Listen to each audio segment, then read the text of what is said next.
Hello, and how are you doing today? Last month, a documentary came out in which I starred called The Lost Voice, Searching for Manhood, and so far I did the first part of a series of interviews with creators and co-stars of the documentary. So far, I interviewed Ritchie Herron as well as Jennifer Lahl and Gary Powell. This time, the guest I have with me is NJada, who you might have remembered from the film. Considering the amount of unused material in the film, I think it would be a good idea to interview each and every participant to learn more about them and their background and their story of transitioning and detransitioning and the wisdom they have to share, their experience, what they learned. And for that reason, please give a warm welcome to my guest, NJada. Enjoy. NJada, I believe that's how you pronounce your name, right? That's right. Yeah, because Yes. I've noticed your username on Twitter, and underneath it you wrote that everyone Yeah. mispronounces it. Right on my bio. Just take care of that right away. People usually say NJada or something. Yeah. Usually when I'm doing those interviews, in the first section, I always like my guests to tell a bit about the story and their journey, both with transitioning as well as detransitioning. So I will shut up and I will give you this space to just tell your story in 10 or Okay. 15 minutes. Sure. Yeah. You can start I'll have to. from the start if you want to. Uh, yeah. I'll have to try to breeze through a bit because I can tend to get very caught up in certain parts of the story and not end up getting to the end. But yeah. I mean, there's a lot of different parts to it. From early childhood, then to early times of consciously identifying as trans and transitioning, detransitioning, and then quite a bit of work that I had to do after that, and work that I'm still doing on myself. Of course, nothing just magically gets better. But yeah, if I start with early childhood, I mean, I try not to give too much detail about family life, but family life is a big thing. I think it's a really big part of everything. And I would generally just say, like, I mean, my parents they're good people. They're not there wasn't like some like crazy abusive household or anything like that. But our family was really very disconnected. There's just a real lack of I don't know, kind of a warm connection that I often look back and wish that I had. I just didn't like feel comfortable sharing like anything, being emotionally open with my parents, even though they seemed um, to make themselves available for that with me. And so I can't get into all the ins and outs of that, but it's still a bit confusing. I don't always know like why things were so disconnected in that way, but they were. And I think that sort of starts as sort of a basis of just like not really knowing how to deal with like difficult feelings, and maybe having unusual feelings, and being, I tend to think that there are some ways that I probably just like by nature have certain things about me that were pretty atypical for a boy, and that I didn't develop so much of the skills to know how to deal with them. And then in other ways, I think that I was a very typical boy, in that I could have resolved things quite well and in a quite normal way if I just had some of those basic skills. So I think very early on, I had the sense that I just needed to take care of myself emotionally, and that I was sort of on my own in that way. Even though my parents were very much taking care of me, with all the material needs and doing what parents should do, to make sure I got a good education and was healthy and everything. And I had friends. I was very outgoing when I was really little. I was like the leader of like the boys in elementary school, And I think because the basis of friendship was a lot more to do with play and being creative and having fun, and being cool didn't really enter into the picture. I think that I very naturally kind of took up that role, and people sort of looked to me to come up with games and artistic projects. We like drew lots of comics and comic books together, and it was all really fun. But then, well, yeah, I would say that because of sort of the disconnection that I had in my family life, I became very much in my head. You know, I mean, I had my own world going on inside. I was, first of all, very, very creative. That was just immediately clear. I was really good at drawing. I could just draw anything I wanted to off the top of my head. And then as I got older, and then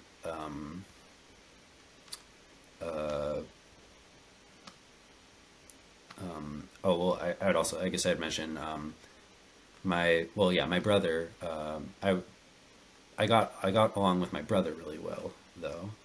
We didn't exactly we sort of had a bit of emotional distance from each other. I think because we both shared the same kind of situation. We weren't exactly, super like forthcoming about maybe more like personal and potentially embarrassing things, but we had like the same kind of sense of humor. We were both really creative, and he was really, really smart. He's really smart, and so I always looked up to him. I got along with his friends really well.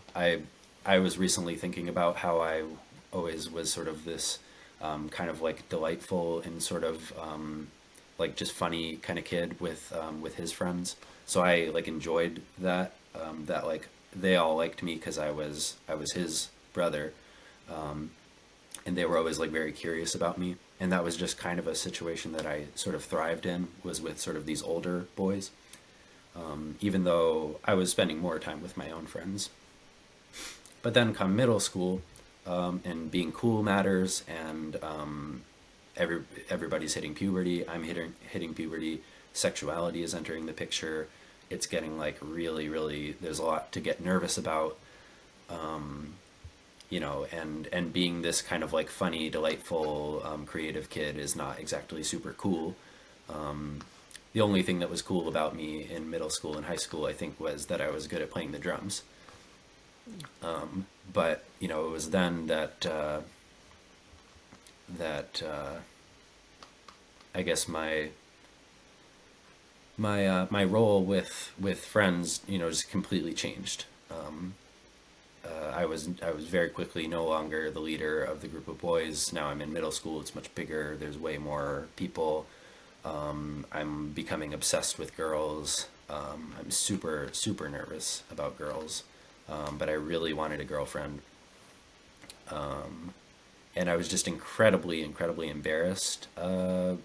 Like the first, couple of times that I like tried to ask a girl out or take interest in a girl and had no idea what to do and would freeze up and had no sense of like maybe how to present myself. Like I, had like really long hair and like wasn't like, I don't know, wasn't trying to look good really. I didn't have really much sense of what would look good, or what would be attractive, what would make me interesting to a girl. I just would go up and ask her out and hope that she had noticed me or something, and just hope for the best, and no plan. That's the best And plan. I would always feel, That's the best plan there is, really. in some ways, yeah, in some ways I could potentially return to that a little bit, like just like just go for it, like Yeah. rather than thinking too much about it.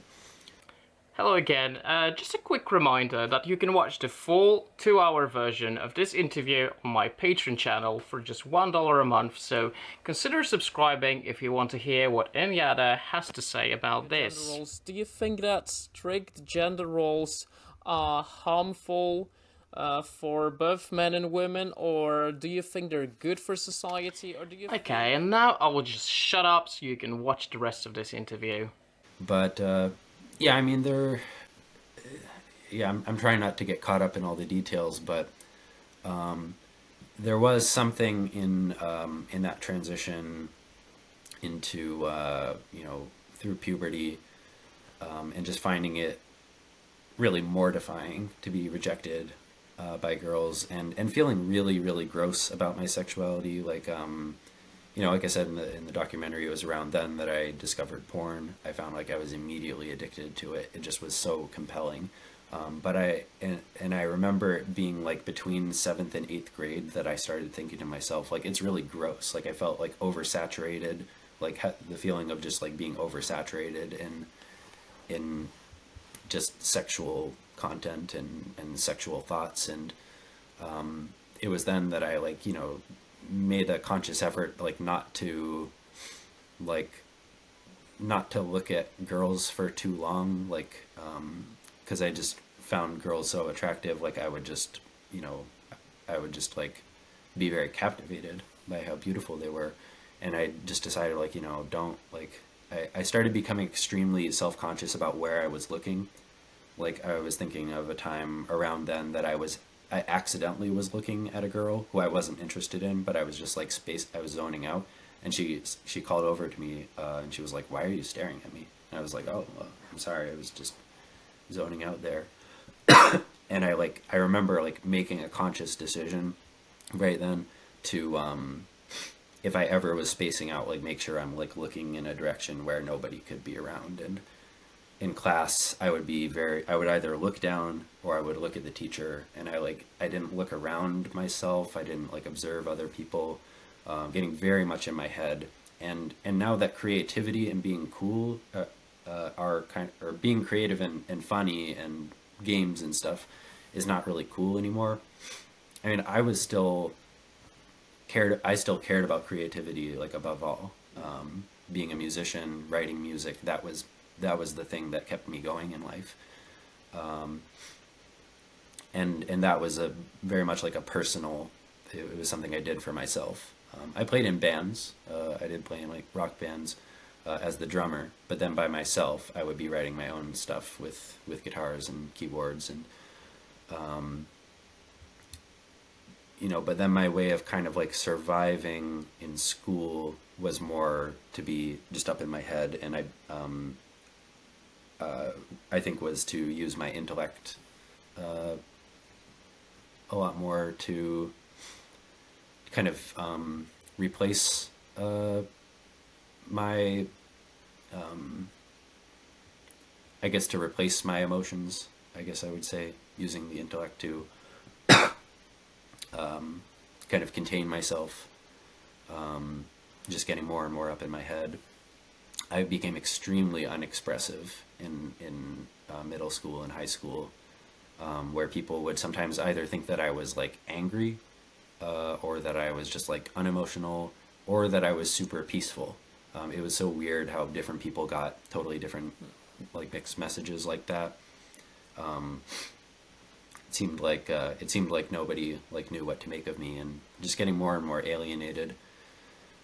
Even though I had friends. I mean, it's not like I didn't have friends, but I just was weirdly distant at the same time, kind of with everyone. And I gave up on the idea of having a girlfriend. I did have a girlfriend for a short time in high school, and I was very uncomfortable with it, though. I was very uncomfortable with taking kind of the male role, because I knew she was a girl who wanted a tall, handsome guy to lean on, sort of that sort of feeling. And that's what I was. I was I could have done it. It wasn't I mean, she liked me. It wasn't like I couldn't have done it, but and done it well. I guess if I had the confidence, but I also just felt really uncomfortable with it. I wanted more of what she was doing, even though I wasn't really interested in, I wasn't attracted to guys, but I started to become kind of interested in guys romantically, at that time, even though like I said, I was pretty well addicted to porn, and I never looked at men, other than maybe out of curiosity, and then I'd just be like, no, this doesn't do anything for me. So, you know, I fluctuated a lot with how I saw myself. I saw myself as, you know, at first just being like, well, I'm just kind of a feminine guy. I started dressing a bit, wearing skinny jeans. I wore girls' sweaters. I grew my hair out, dyed my hair a bit. And that actually seemed to make me like more attractive to girls. And then I felt weird. I actually felt kind of wrong about that. I felt like I was like, I felt like there was something wrong about like people talking to me more because I was attractive. And I felt wrong about it too. Like I felt wrong about about being physically attracted to people. Something felt like really, I developed like this very kind of idealistic sensibility that that attraction should never factor into anything. Like it shouldn't even be a factor into why you talk to someone, because then that means, well, what if the attraction wasn't there? Oh, you're not interested in them anymore as a person. Well, then you were never interested in them as a person at all. That was, I mean, there's a certain logic to that, but I think it's also kind of a denial of very basic human emotionality, that we're emotional and physical creatures. So that's something I've struggled with a lot, you know, and then feeling terrible about the fact that I'm like looking at porn. But it was like, that was sort of like, that can go over here, and I just like take care of that, and then I can be a person over here and treat people like people. And I always, you know, wanted to treat people like people. You know, so I would get, you know, it felt like I could resolve sort of all those conflicts by treating sex as bad. But then that just means all the stuff I'm doing over here with porn is just like, this is the evil side of me, and it just stays away. And then, you know, I can, you know, but I know I'm a good person and I do all these other things. And, you know, out of all of that, well, I guess I had a return to, in some ways, I had a return to a feeling that I had when I was very little. Like, I don't think that all of this just came out of nowhere in high school. I mean, it feels like there's been a kind of a setup, and you know, I don't speculate too much how much of it has to do with my birth and how much it has to do with formative experiences. Because, you know, if I was very atypical from the start, that could have made things very rocky as I'm developing early on, or maybe things were really rocky early on, and that, you know, from such an early age affected my development. But it seems like from a very early age, all this stuff was kind of set to happen. Once puberty hit, it would be like, then things would get really, really difficult. Because I started to return to a feeling that I had when I was like very little, when I was like 4 or 5 years old. There were times where I wanted to see myself as a girl, which you could read too much into. You could potentially say, you know, you could say like, you know, that's just kids, you know, playing around, and you really don't want to read into that too much. But the fact that it kind of resurfaced, you know, in the way that I sort of perceived girls, like from my earliest memories, as kind of having this like untouchability, this kind of like purity to them, that like, I don't know how to describe all this stuff. I'm trying to breeze through it, but it felt like,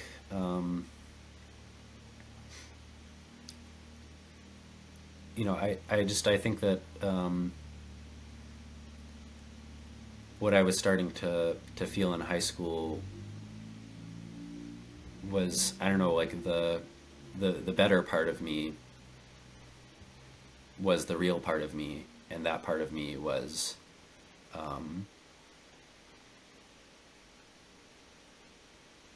basically I associated with women, and I don't know. I don't try too hard to.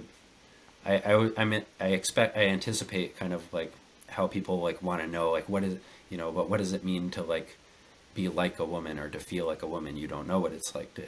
I don't bother with that much. Like the reality is that I mean, I'm not a woman. I'm not claiming anything like that.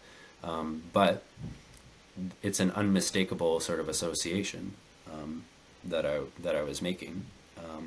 It was tied to my internal image of women and girls, and I started to, I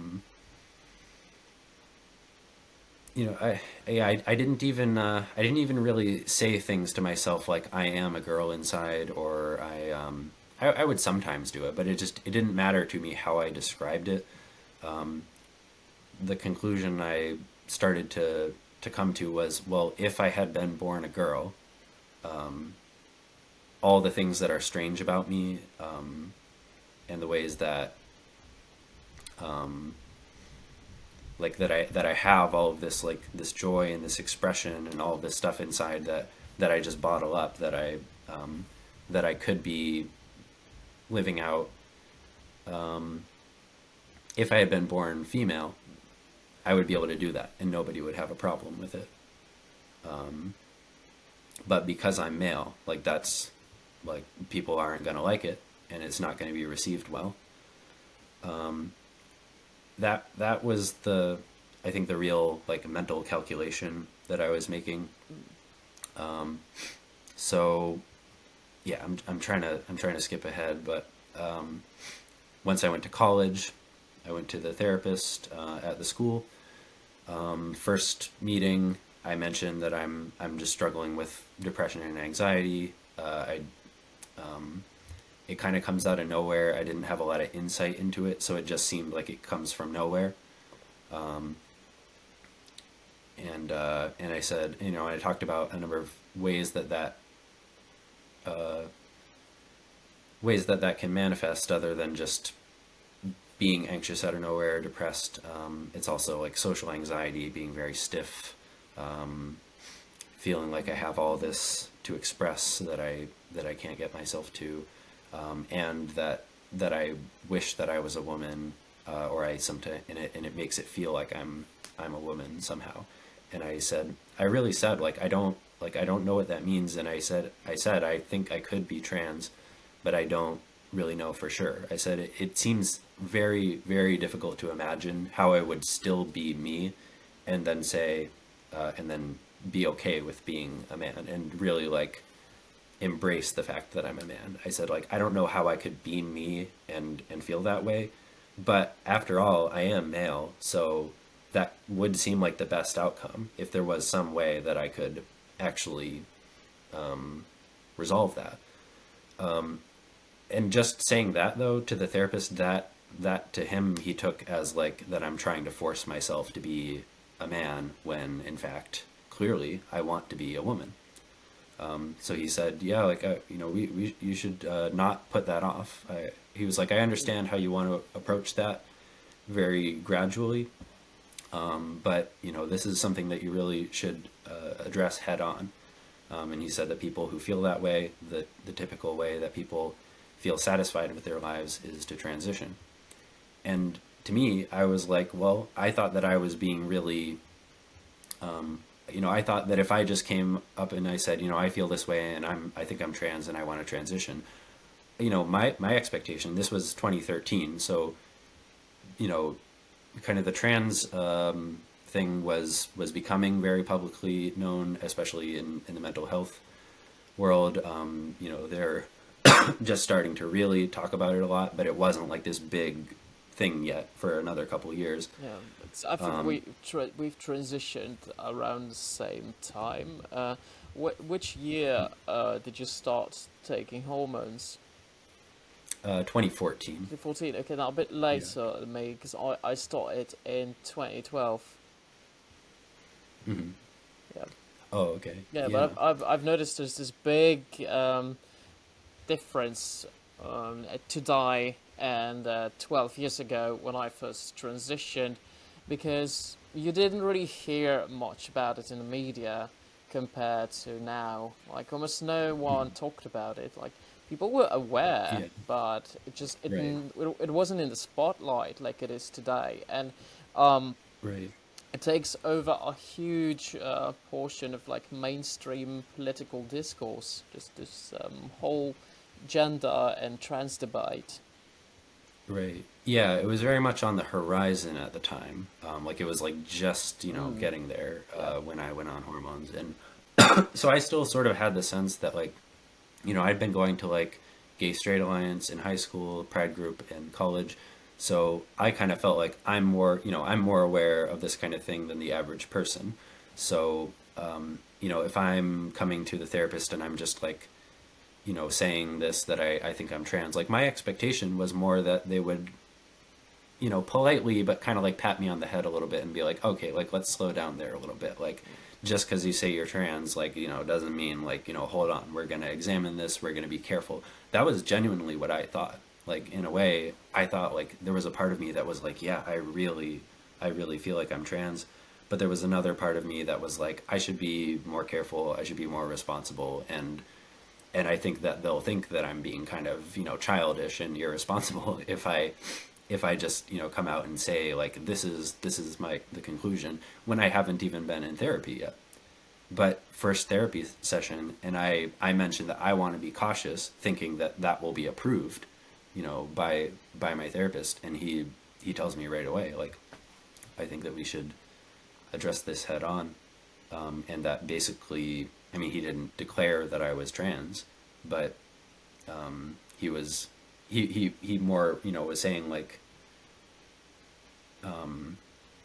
you're kind of delaying addressing the inevitable if we don't make this,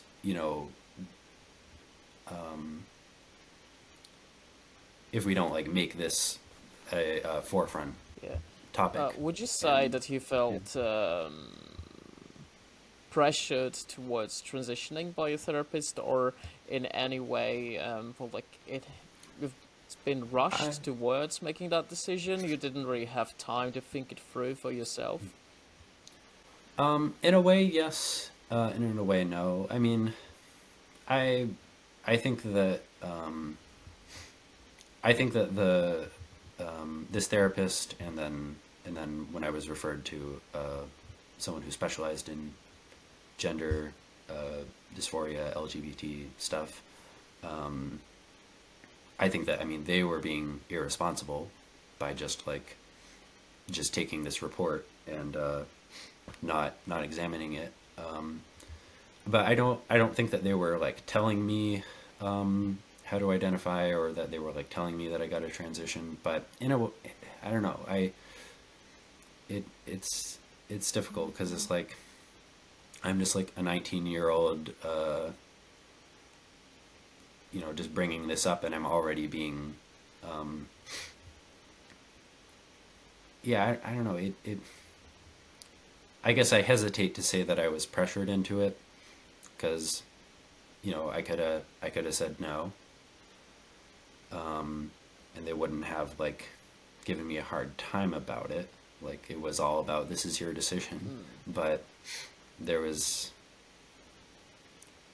I mean, it was like all I needed was the approval of a mental health professional to sort of get past my like feeling of, I really do want to do this, but I don't want to be like an immature child that just rushes ahead into anything. So it sort of, I guess, was very, yeah, I don't know. I don't know exactly whether to say I think I was pressured or not.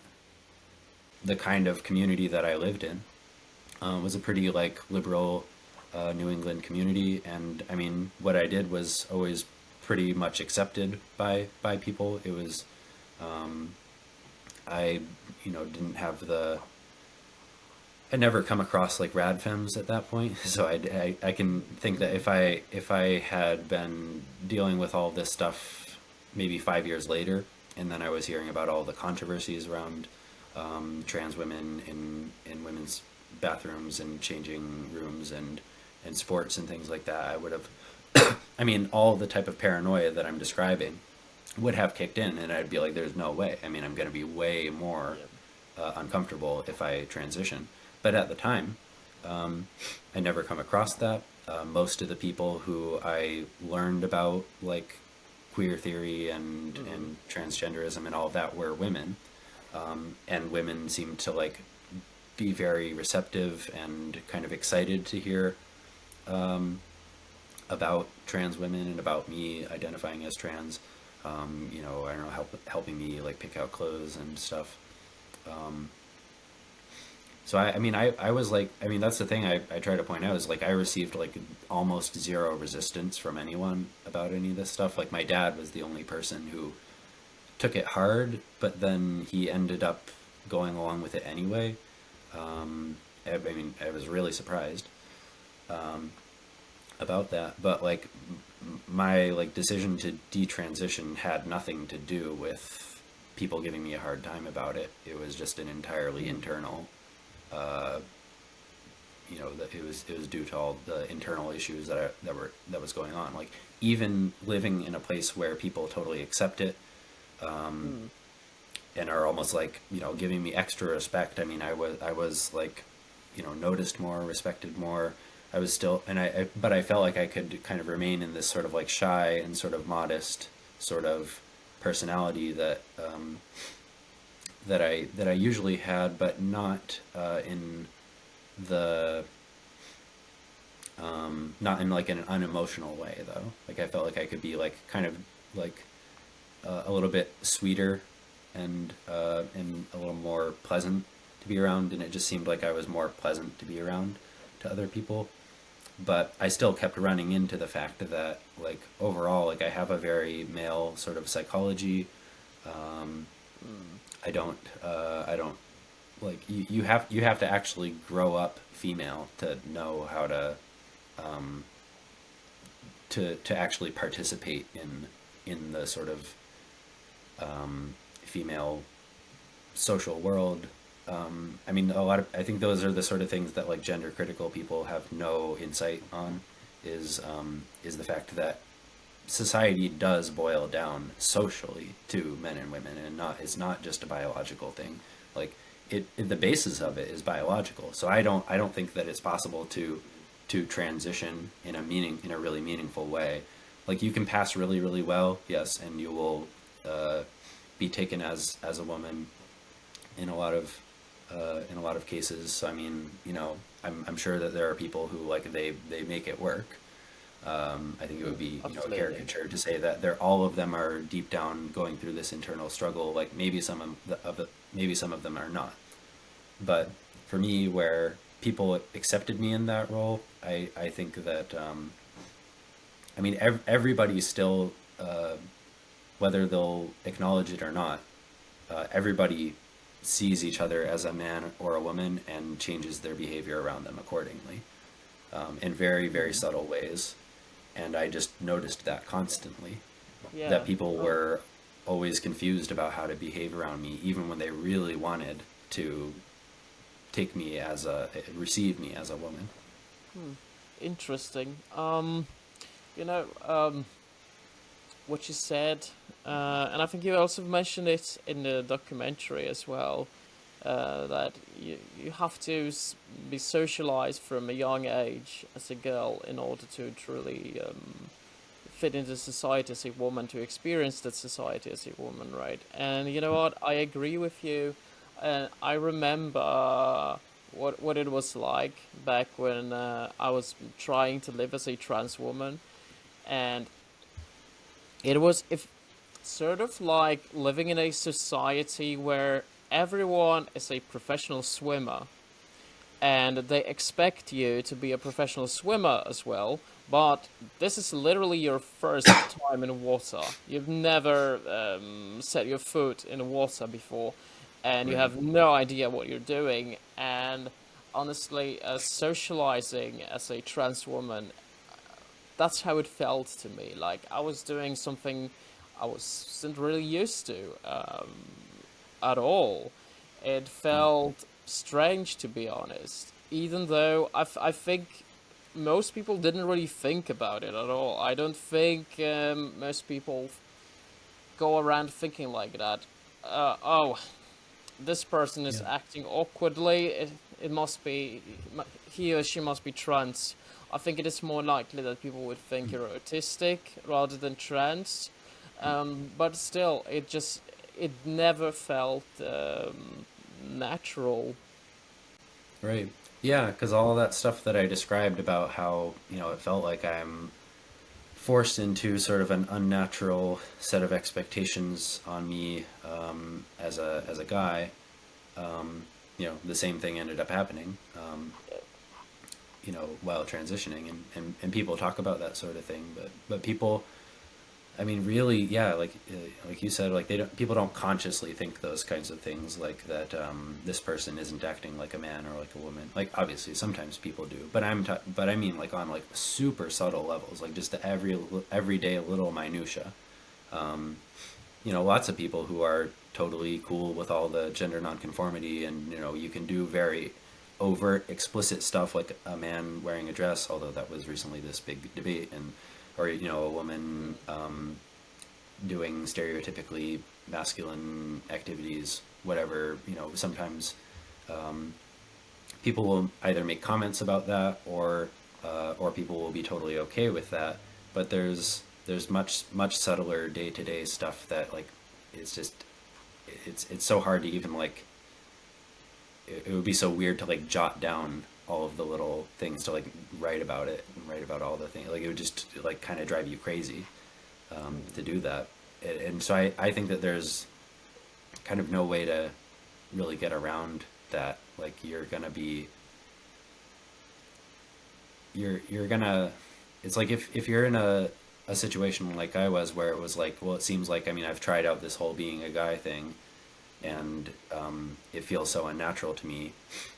Maybe things would feel more natural if I was a woman, if I was received that way. Okay, this also is unnatural. So then what I thought to myself was, well, there's one path here that I can actually resolve this problem, and there's one path that I literally can't, because I can never go back and have been born and socialized from an early age as a girl.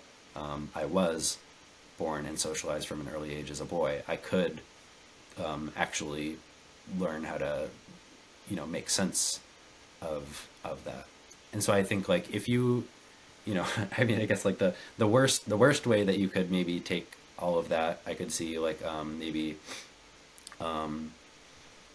people from like a trans activist side might say, all the more reason for people to transition, as soon as you identify, that they're trans. But I mean, then I would say, if you're identified as male, like you're assigned male at birth, which is a silly kind of term, but and then from a very early age you trans the boy, you're still treating them as a very different kind of person than all of the girls.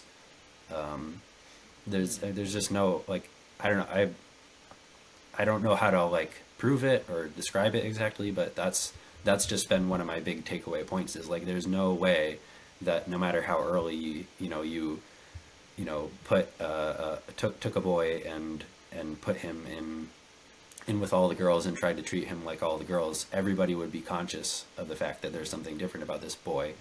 The boy would not, it wouldn't be natural, because if you tried to have like, or if you tried to have a genderless society, the only society that would try to create a genderless society would be a gendered society.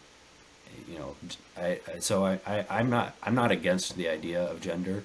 I'm against the idea of gender being this kind of like metaphysically detached thing that you self-identify as, and I'm against it being a rigid set of stereotypes too. So I think there has to be some kind of way to navigate between those extremes.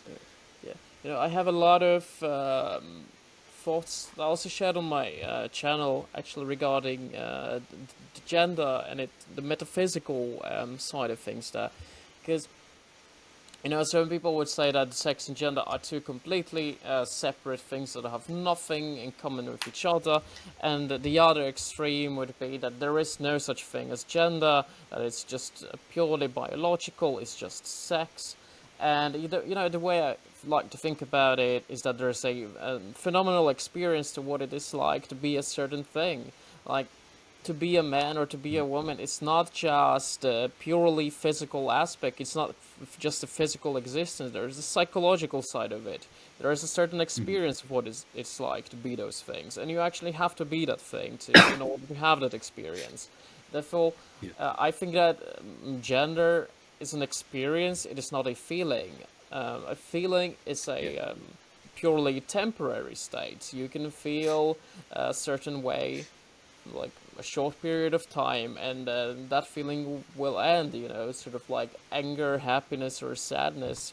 Whereas the experience of being a man, and not just feeling like you are a man, but actually being a man, which is not an experience you can escape, that is lasting throughout your entire conscious experience.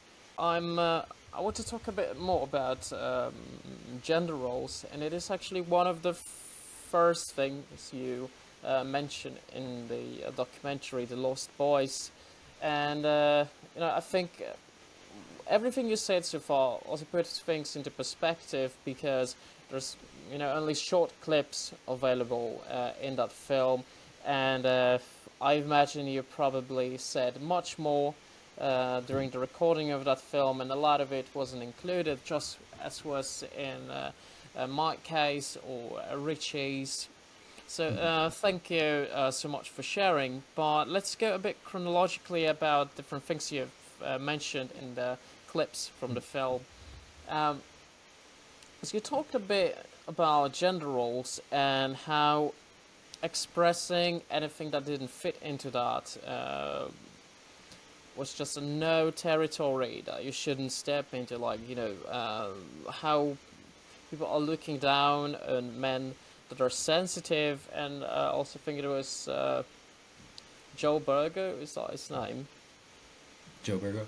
Joe Berger, yeah. I think he talked a lot about you know, those boys and men who perhaps may not like sports or participate in a typical male activity, so it's sensitive or into art.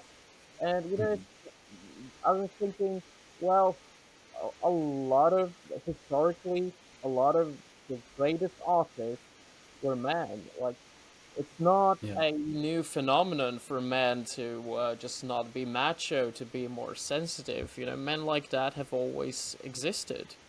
Yeah. Yeah. I mean, I think yeah, a lot of times people really have a very simplistic idea of the past. Um, it seems like in some ways, like more of you know, several generations ago, things were maybe especially restrictive about how men were expected to be. Um, you know, at the same time, like it could also be a matter of I don't know, more like cultured, educated people might have been more open to more sensitive men, and I don't know, depending on you know, and people who had to have a more like subsistence, hard work, manual labor based kind of life. Maybe that would be less accepted. Like there, I think sometimes we forget about. I don't know if that's the best description, but I think we forget that there's oftentimes parallel cultures going on in the same area, same country, same town. So yeah, I mean, there, um, yeah, I mean, there have always been men who were more, yeah, who wrote, you know, beautiful poetry or wrote beautiful music, or who were dancers. But maybe for the majority of men that was not really an option. So there's always been examples, models for that sort of thing. And I don't know, it just, at least in my situation, Yeah, I would say, I mean, my dad certainly had a kind of squeamishness about men being too emotional in a way that would come across as feminine. But he wasn't like really like Yeah. stoic or anything. Like there were certain ways that you could be expressive as a guy, but it just felt like there's a certain range of what kinds of emotions are okay. It wasn't only anger, but of course anger is Yeah. Did is it ever on the table felt for me. like it was putting a limit on you and what you could do? Yeah, yeah. I mean, yeah. I was a really like silly kid. I think about how like dancing would have been probably something I would have taken up if that didn't seem completely embarrassing. Singing too, like I mean, I was just really self conscious about my voice. Like, I suppose if I sang like in a rock band, like that would have been cool and that would have been fine. But like that would have been and I would have liked to do that. I was in a rock band in middle school and high school, I see. but yeah, I don't know. Just I had ways of expressing myself, but it was always in a way that didn't involve like me making expressions on my face. Basically, like I drew and I wrote music, but I didn't sing, and I didn't. Yeah, I didn't. It was the use of my body and my face Mm, that shouldn't be too sensitive, delicate, even joyful. I don't know. I see. It's hard to But describe. drums the only instrument you're playing, or are you playing any other instruments? Yeah, that was what I started with, and that was the instrument I was best at when it came to playing in bands. But I played my own music on guitar and keyboard that I would Mm. usually record by myself. It wasn't until I went to college that I started to perform some of my own composed music, and even sing a little bit. Cool.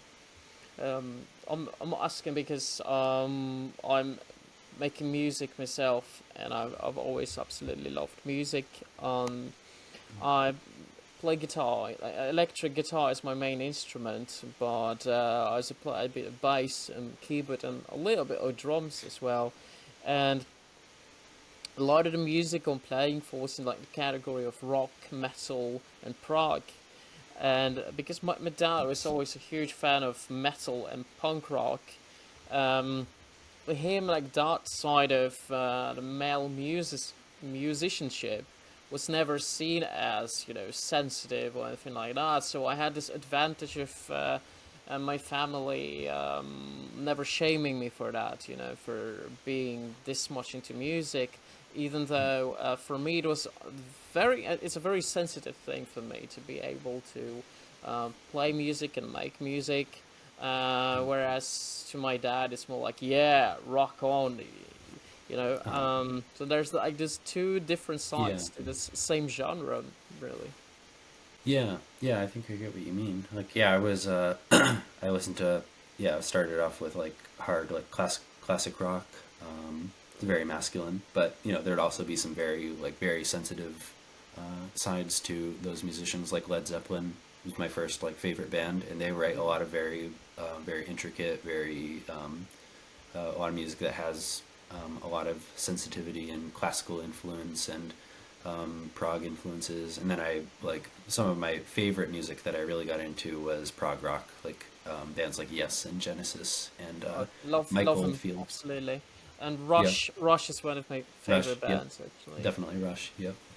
Yeah, Mike Oldfield became like kind of my favorite. I think he's probably still my favorite. Maybe Cool. he's lesser known, but you might know him as the one who wrote the Exorcist theme song. Yeah, yeah. He didn't write it to be Tubular Bells. Tubular Bells, yeah. Yeah. He didn't write it to be scary music, but if you listen to that, it's like the most like whimsical, like magical, strange Yeah. 50-minute piece of music, and like that is the kind of music that I felt like I like connected to on this very spiritual level. That and I read his autobiography, and I mean that feels like it's like I would often say, like growing up, like that my music would tell you more about what I'm like than anything that I could say, or like my love for Michael Oldfield's music is like that's what I'm like. I am this like whimsical, like strange, like whatever. And I wrote a lot of music that was just weird and hard to characterize like that.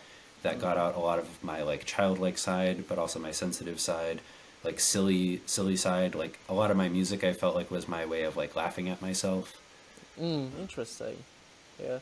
So, one thing I love about music and making music is that it allows you to express a lot of the things you can't express with words or actions, and it's because most of the things we express throughout our lives are those feelings that are crystal clear. But most of the time, we're not really experiencing those crystal clear feelings. We're in this ambiguous zone where we are feeling something that we can't exactly name. This ambiguity of life in general.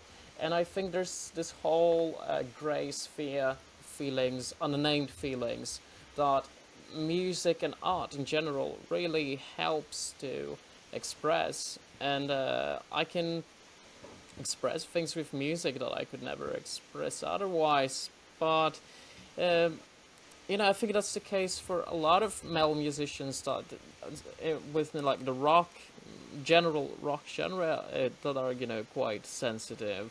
And yeah, you've mentioned Led Zeppelin, but also I'm thinking Pink Floyd, Yeah. Nirvana's Kurt Cobain, definitely a very sensitive person. He was. Um, Recently, there's been this TikTok of this person saying that Kurt Cobain was probably trans because he was wearing women's clothing. I think it's just reducing it to being trans. Like everything has to be trans today. Yeah. And Steven Wilson, one of my favorite musicians, as well as David Bowie, another one of my favorite Yeah. musicians. There's a lot of those examples in the rock genre of like Yeah. really sensitive men. People who might have been transed, not been trans, but who might have gotten transed if they lived today. How big of a role do you think pornography played in your transition? Like, do you think you would develop those same ideas about transitioning if you weren't exposed to pornography, or is it something completely separate from that, but that's just you developed as most guys do growing up, really? I think that's such a hard question. It is one of those things that's so hard to separate because it Yeah. just seems so intertwined with it. Like it seems like the fact that, like I said, like when I first stumbled on pornography, I just found that I was like instantly addicted. Interesting. I it seems like it was like that was gonna happen. I mean, of course, I could have lived in a society where pornography wasn't available, but like that's not the kind of society that I lived in. And even if I didn't stumble on porn, like the problem that made that so compelling would have been there. Maybe it would have been, I don't know, easier. I'm sure it would have been easier to resolve without pornography because I mean it's just so destructive to an adolescent's mind. Yeah. So I'm sure it would have. I wouldn't be surprised if I wouldn't have transitioned, but I can't really say because I already had a real wish to be a girl when I was little, and that resurfaced. So would it not have resurfaced? I don't know, but there was something that could have resurfaced. Yeah, I mean, it can be hard to tell sometimes, right, when you're looking back. And I think, when we're looking back at our past, we can also be a bit biased, and we want to say the sort of answer that gives sense to us at this point, like, oh, that's why it was. And, I remember when I was young and I was thinking that I'm trans, and I would look back at my childhood and things like, well, I did paint my nails when I was 8 years old. That was a sign that I was always trans, right? And I think it's impossible to look at our own past without this biased lens there. Yeah.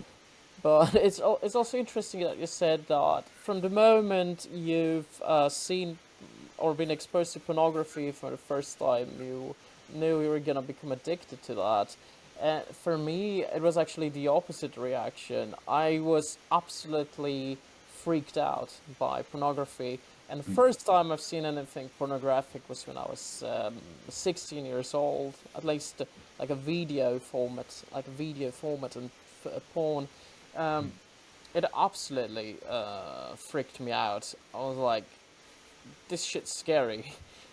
Like this is not something I related to. This is something that disturbed me on quite a deep level, and I never really got into that.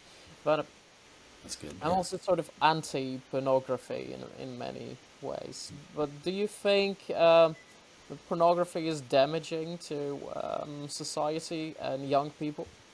Oh, definitely. Yeah. I mean, I just think on a practical um, and moral level. I guess yeah, it doesn't even have to get into the moral side of it. Although, like I say, I don't think you can actually separate that out. But yeah, I mean, it warps young people's minds to be overly dependent on that type of stimulation. I mean, that hijacks your reward system. There's lots of Yeah. research being done on that now, and I think uh, yeah, I mean, I'm not, I don't know. It almost seems so. It almost seems like so self-evidently destructive to society. I'm not really sure what else to say. Yeah. 'Cause I've been thinking of it in terms of like device paradigm, a concept that was introduced by a philosopher of sorts. Although I don't think it's actually has a degree in philosophy, but philosopher is not a protected title actually.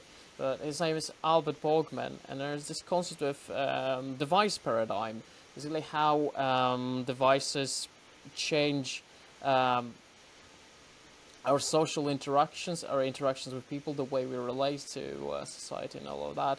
And sexuality is one example of that. Um, let's say before porn mag became available, probably the first time someone had experience with nakedness of the opposite sex was, well, where you've actually seen a living person in front of you being undressed, right? Or for some people it was literally like the night of their wedding. um, Whereas it became something that now you're experiencing first on paper before you're experiencing it in reality, and then from that we got video format, and now I would say for many kids and young people, porn is probably their first experience with nakedness of the opposite sex nakedness, as Yeah, well as sexuality in general, and that is just and it's such a almost huge expected. shift there. Yeah, yeah. I mean, sex is incredibly intimate. Mm. It's all about intimacy and bringing together the most intimate parts of each other physically. I don't know. There's so many parts to it. I don't know like what parts to address first, but yeah. It. I mean to take something like sex, yeah, and be exposed to it without it actually involving another person, being detached from real people. It's not intimate, but it's the illusion of intimacy, and it's stimulating in a way that as if it's the real thing, but it doesn't bring about the real thing. Not that young teenagers should be jumping into the real thing, but it still is going to mess with your reward systems in that way. I remember seeing, I must have been 5 years old, and I remember seeing a woman like probably at like wearing like some kind of very formal dress, like this sort of dress, like a very like sleek looking kind of dress with like the shoulders over like this, Okay. with the shoulders showing. And for some reason, I just found that very beautiful. So this is obviously pretty sexual, but I just found that to be very beautiful, and I like wanted to wear a dress like that. And I remember playing with my brother, and we would come up with all sorts of games, like imaginative games that we would make up off the top of our heads. And I came up to him one time and was pretending that that I had this game that I learned somewhere, that I didn't come up with, and I was like, hey, I've got this game, and the rules of the game are that one of us is has to be a boy and the other one has to be a girl. And well, you're my older brother. I know that you're not going to want to be the girl. So okay, I'll be the girl. And then I like took my shirt and I like did that with my shirt. And I was just like using But this, like I was trying to create a situation where I was doing that because that was the rules. yeah, would you say you were sort of living out a fantasy at that point? I mean, it is a sort of a role playing, right? So Yeah, yeah, it was. But I think I was, but I was very like I was nervous about doing it. Sort of. It was not a very spontaneous and whimsical thing of me to do. Like at that age, it was a time where I became very self conscious and like yeah, nervously went over to my brother and came up with this idea, and then like I basically just did that, and then I like ended up being like, wait, never mind. Actually, I've got a different game because I didn't have any rules in mind for the game. I was literally okay. just looking for an excuse to do that. I see, And it, I see. Yeah, no, I thought you actually came up with specific rules of what this game is supposed to be like. nope. It was just an excuse to Yep. get there. Okay, huh? Interesting. Um, Yep. did you view women as like sexually innocent and pure? Yeah. Because I certainly did, and I think a lot of the guys who do that comes from this position of like comparing women to angels. There's like this romanticized view of women, and I wouldn't Yeah. say I was there, mostly because I wasn't really interested in women, but it was more like, well, all the people I hear talking about sex are guys. Like I never Right. heard women or girls talking about that. But I think it boils down more to the fact that there's this cultural expectation that women shouldn't be talking about it, and Yeah. that was the reason for it. I never came across as it growing up, and because women are developing those same desires, obviously, perhaps in a different way, but I really don't think that the intensity of sexuality in men and women is that different, to be honest. I think it's mostly cultural thing for women to repress their sexuality, whereas men are more prone to express it more openly. And there's this element of innocence I've seen in women because I don't see them as sexually attractive, so I didn't see them as something sexual. So, in a way, for me, transitioning meant going back to innocence, to that lack of sexuality and sex drive that I was missing Definitely. from my childhood. Do you find it relatable in any way? Did Oh, those thoughts ever definitely. cross your mind when transitioning?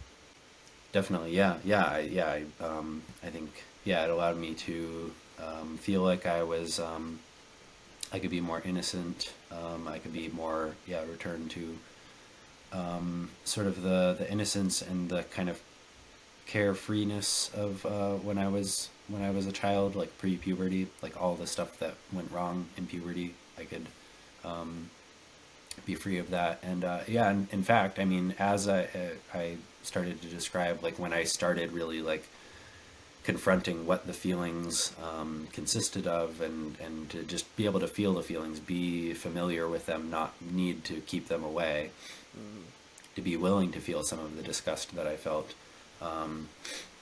It's so hard to describe how, all of how this happened, but over time I did start to find that gender dysphoria didn't have such a hold on me.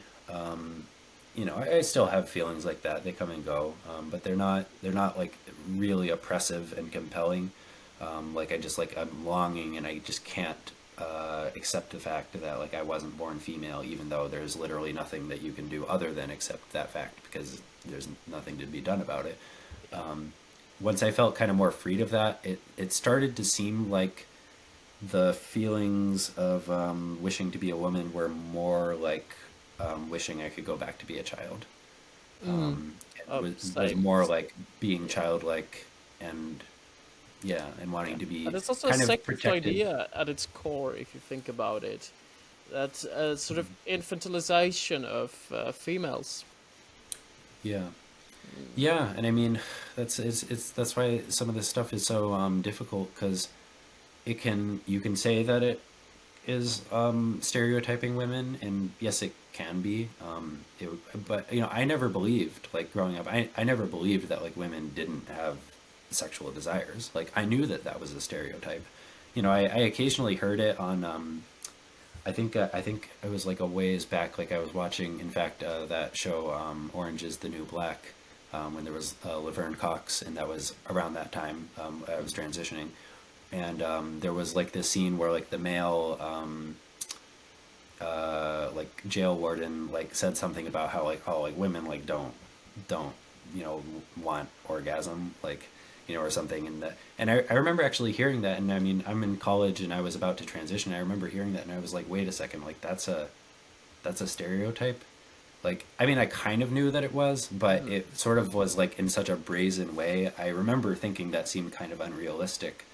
And I thought, well, maybe in some other communities people are like that, but I mean, I just wasn't exposed to that kind of thinking. Like, I don't think that I had this like ridiculous, these very cartoonish sort of caricatures of women. I think the ways that I idealized women were on a very subtle level, and I think that I think that's because there's some actual truth to this sort of thing. Like, I think it sure seems to me like women have a lot more control over their sex drive in reality, generally speaking. That isn't always going to be the case, but I mean, men, in a lot of research about like pornography addiction, like they're breaking stereotypes and saying there's a lot of women who struggle with pornography. Yeah, It's true, yeah. but it I is a think lot it's more important men. to acknowledge And men that. commit a lot more sexual crime. I never committed a sexual crime, but men do commit sexual crimes. So I was struggling with that reality, joined with something that wasn't true about myself. Yeah.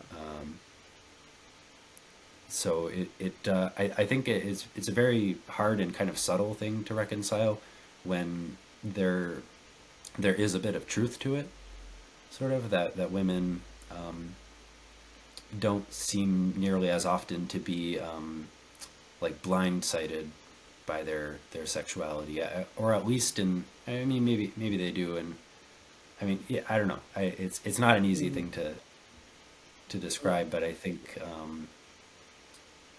what I was dealing with the pornography addiction was like a very male thing. But Ed, thank you so much for being so reflective and just how in depth you're going on all those topics. That's why, you know what, I'm going to allow myself to ask you a bit of a difficult question to round it up. What do you love about being a man?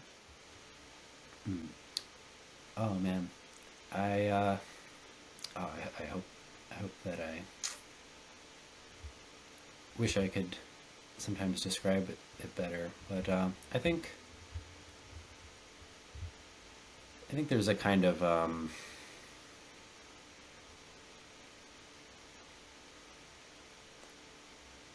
there's a way of being a little more at ease, being a guy, like not having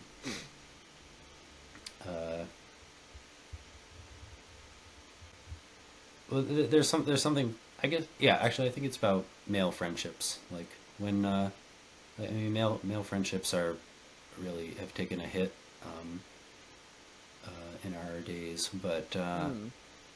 it's a very beautiful feeling. I think that sort of the brotherliness of male friendship Mm. is a really a beautiful thing. The way that the way that guys don't judge each other about things that don't matter often. I mean, there was a lot of time where I hated the way that, like, I might be judged if I was being too expressive, and maybe that was kind of the case when I was younger. But I mean, for the most part, like guys who I meet, like they don't really care about that, Mm. and but I also don't really feel like I like need to be so.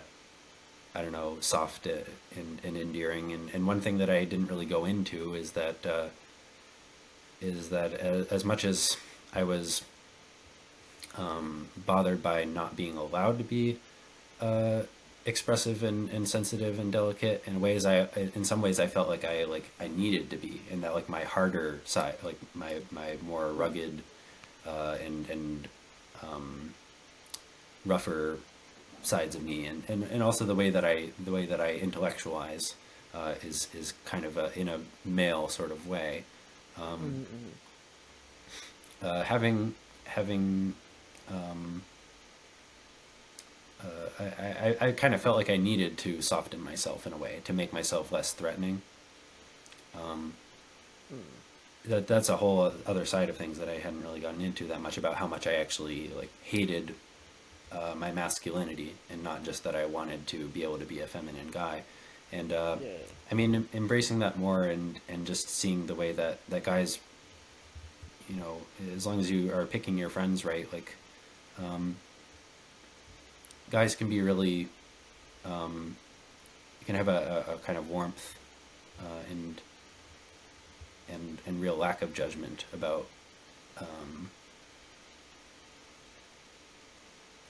I don't know those. Mm. I don't know how to describe it, but um, That's okay. it's Okay. it is hard to it is still hard to describe. Back in October, I made this video on loneliness, in which I've mentioned both the importance and the beauty of male friendships. And, there are some really beautiful pictures from like the first half of the 20th century, like men holding hands, holding each other, being really close. And from modern perspective, you might be thinking, those guys were gay, right? But like, no, we're talking about friends here. There's Yeah, closeness of that friendship, and I think we need to get that back, because yeah, I remember growing up in mid 2000 as a teenager, and there was this expectation that to give a guy a hug is gay, and like we need to move away from that sort of mentality. I think it should be more acceptable for guys to be close with each other. We need to yeah. be talking about feelings openly with each other and all of that. Even though it's not always what guys want to do, obviously. But I think Mhm. there should be space for that too, as well Yeah, as doing guy things together. Uh, yeah. Not being so squeamish about just like platonic affection yeah, and yeah. touch. I mean, We need more of it's that because a lot of that platonic closeness and affection is being just reduced to sexuality these days, and I think this porn infested hypersexual culture had a lot of influence on that, on the way we view physical closeness in general. Um, I'd say it's interesting what you've mentioned earlier about being in a relationship with a woman when you felt like it was sort of performative, that there was an expectation towards you as a guy and how you're supposed to be as a guy in a relationship.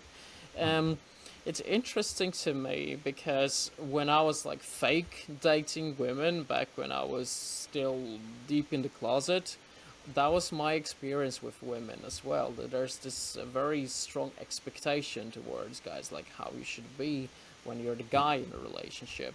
And when I'm with a guy, I don't feel that same pressure. It's like, well, we're both guys. We can just relax, like. That's yeah. That's sort of yeah. That's some of what I was trying to describe there too. Yeah, is there is just that comfort there, and in fact, what made it kind of difficult to describe too is because it's like I don't want to pretend like I don't still struggle with this kind of stuff. But like I said, I don't see it so much as being like wishing to be a woman versus trying to accept being a man.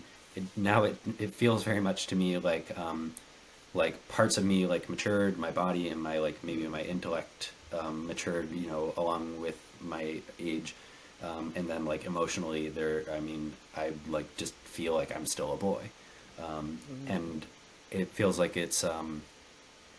I like being. I like things about being male, but I don't always feel like a man. I feel more like a boy. So I was even like posting on Twitter recently, like that I had been thinking about this thing about how I kind of feel like the way that I feel most comfortable relating to everyone is to like be their little brother, sort of.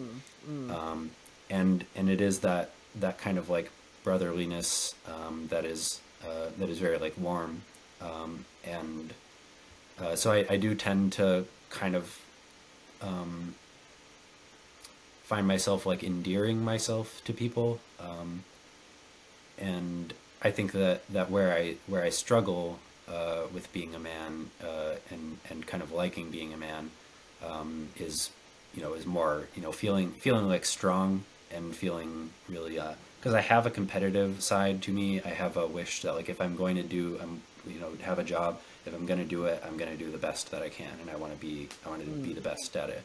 That is a real drive that I have, but it is mixed up with a lot of like guilt that like if I'm being competitive, that I'm going to like put other people down, or if I'm assertive, I'm going to come across as an a-hole, and I'm going to like be mean to someone, and I'm going to feel really harsh and feel really guilty. And so I can sometimes connect with that wish to be assertive and that wish to strive and overcome, I just constantly find myself kind of falling back into feeling bad about that side of me. So as I've worked with this stuff, like all this time between the time that I gave up on the idea of finding a girlfriend in the middle of high school up until the time that I had to revisit the whole gender dysphoria thing and start feeling, getting in touch with what that was about. All during that time, I had zero interest in trying to pursue a relationship with a woman, and I just started revisiting that like 3-4 years ago. So I'm trying to catch up, and I'm not holding myself to like, expecting to make it work, anytime soon. But it's like I can get in touch with that. I can feel that at times. Like there was a girl I was getting to know. We were friends for a while. I was all kind of stiff, but we had great conversation. And then I told her that I was interested in her, and she was like, "Sorry, I don't really see you that way." Probably, because I was always kind of squashing down all of the maybe edgier sides of me, and kind of softening myself and